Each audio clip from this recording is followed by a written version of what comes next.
Dacă nu, dau să-i călpun pe masiv pe voi.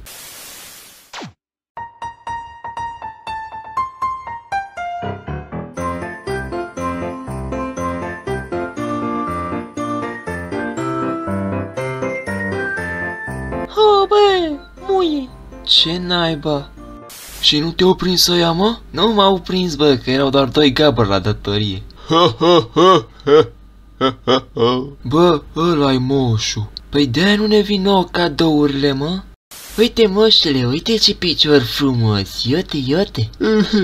Vreau bere, lasă-mă.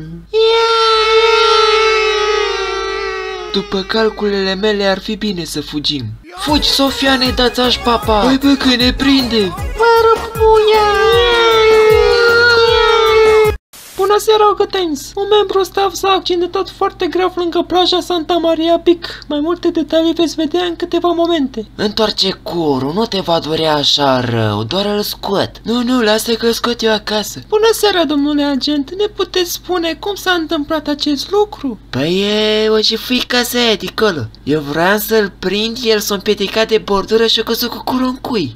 Antante, dize-mane pe, dize-mane compane, am depresie. Avalanșa!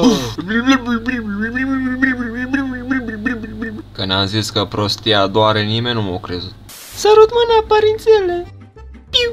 Deci aici ai fi tu seara, a? Părințele, vreau și eu o spovedanie. Dar cum să nu fata tati, hai înăuntru că e frică afară. E bine, părințele? Da.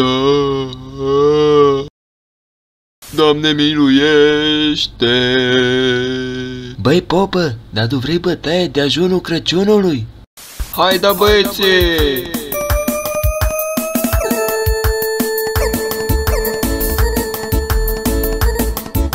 Solo!